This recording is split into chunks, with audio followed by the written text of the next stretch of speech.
রাধারানী নামে একটি মেয়ে ছিল। তার বয়স 11 বছরেরও কম। সে মাহিষে রথের মেলা দেখতে গিয়েছিল। আগে সে বড়লোকের মেয়ে ছিল, কিন্তু তার বাবা নেই। তার মায়ের সঙ্গে একজন পরিজনের মোকদ্দমা হয়, সব নিয়ে মোকদ্দমা। সেই মোকদ্দমাটি তার মা হেরে যায়। হারা মাত্র তাদেরকে বের করে দেয়। প্রায় 10 লক্ষ টাকার সম্পত্তি ছিল। খরচা ও আদায় দিতে নগদ যা ছিল তাও গেল। রাধারানীর মা গয়না বিক্রি করে প্রিভি কাউন্সিলে একটি আপিল করেছিল, কিন্তু তাদের খাবারের অভাব দেখা দিল। তার মা একটি কুটিরে আশ্রয় নিয়ে শারীরিক পরিশ্রম করে দিন যাপন করতে লাগলো। রাধারানীর বিয়ে দিতে পারল না, কিন্তু দুর্ভাগ্যক্রমে রথের মেলার আগেই রাধারানীর মা প্রচুর অসুস্থ হয়ে পড়ে। তাই কাজ করা বন্ধ হয়ে গেল, তাই আহার চলে না। রথের দিন তার মা একটু বেশি অসুস্থ হয়ে পড়ল। তার মার ওষুধের প্রয়োজন হলো, কিন্তু কোথায় পাবে?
কে গো, তুমি কাঁদো?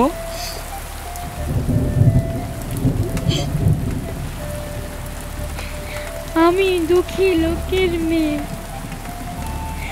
আমার কেউ নাই, কেবল মা আছে। তুমি কোথায় গিয়েছিলে? আমি রথ দেখতে গিয়েছিলাম, বাড়ি যাব। অন্ধকারে বৃষ্টিতে পথ খুঁজে পাচ্ছি না। তোমার বাড়ি কোথায়? শ্রীরামপুর। আমার সঙ্গে এসো, আমিও শ্রীরামপুরে যাব। চলো, কোন পাড়ায় তোমার বাড়ি তা আমাকে বলে দিও, আমি তোমাকে বাড়ি রেখে আসি। বড় পিচ্ছল, তুমি আমার হাত ধরো, না হলে পড়ে যাবে।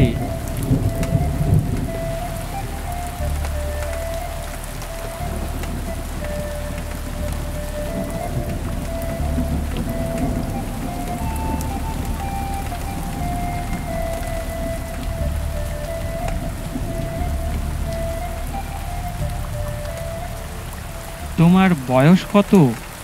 10-11 বছর। তোমার নাম কি? রাধারানী। হ্যাঁ রাধারানী, তুমি ছেলে মানুষ একা রথ দেখতে গিয়েছিলে কেন?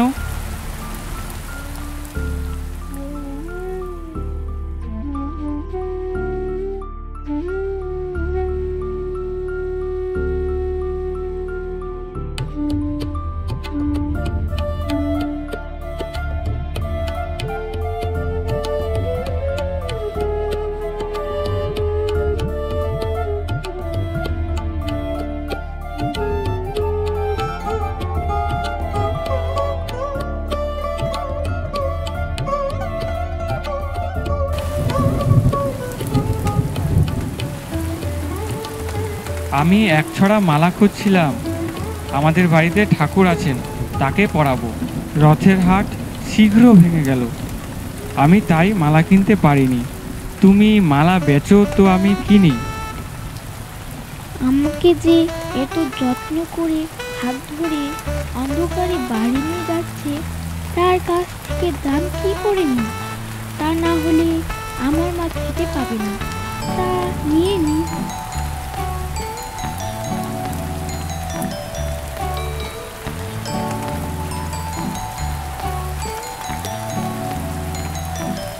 এটার দাম 4 পয়সা, এই নাও।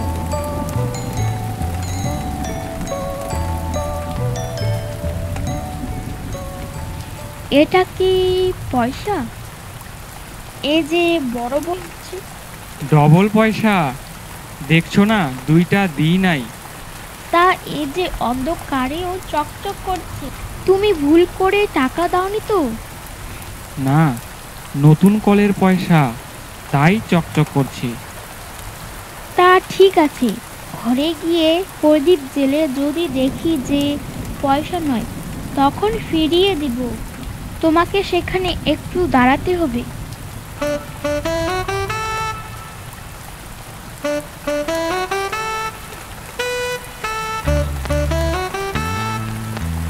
তুমি ঘুরে এসে দাঁড়াও, আমরা আলো জ্বালিয়ে দেখি টাকা না পয়সা।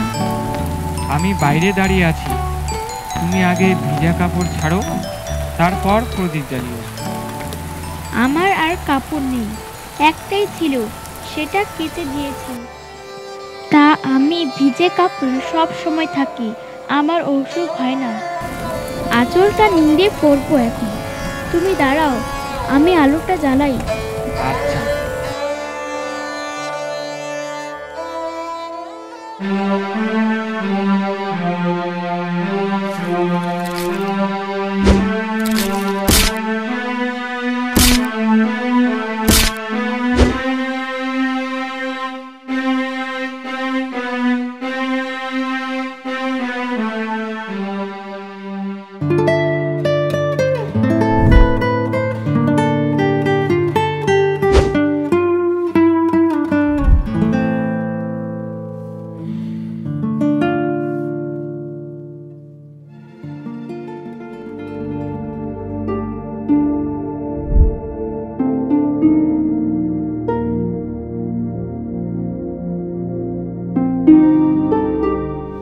মা, এখন কি হবে? কি হবে বাছা? সে কি আর না জেনে টাকা দিয়েছে? সে দাতা আমাদের দুঃখ শুনে দান করেছে। আমরাও ভিখারি হয়েছি, দান গ্রহণ করে খরচ করি।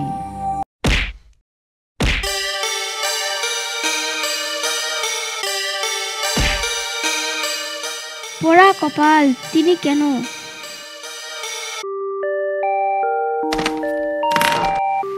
পরার মুখ কাপড়ে মিলছে। রাধারানী, এই নাও কাপড়। ও মা, আমার কিসের কাপড়? কেন? এই যে এক বাবু আমার দোকানে এসে নগদ দাম দিয়ে বলে গেল কাপড়টা তোমাকে দিয়ে দিতে। ও মা, সেই গো সেই, তিনি কাপড় কিনে পাঠিয়েছেন। হ্যাঁ, পদ্মলোচন বলে সেই বাবুটিকে চেনো? তোমরা চেনো না? না। আমি জানি তোমাদের আত্মীয়, আমি তো চিনি না।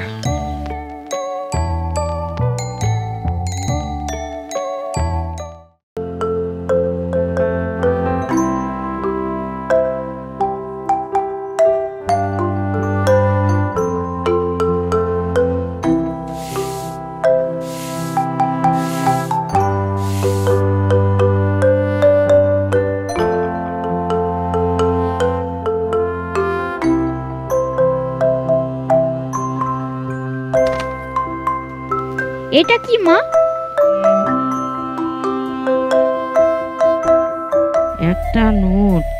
তবে তিনি ফেলে গেছেন। হ্যাঁ, তোমাকে দিয়ে গেছে। দেখো, তোমার নাম লেখা আছে। হ্যাঁ মা, এমন লোক কে মা? তার নামও নোটে লেখা আছে। পরে কেউ চোর না বলে এই জন্য নাম লিখে দিয়ে গেছে। রুক্মিণী কুমার রায়।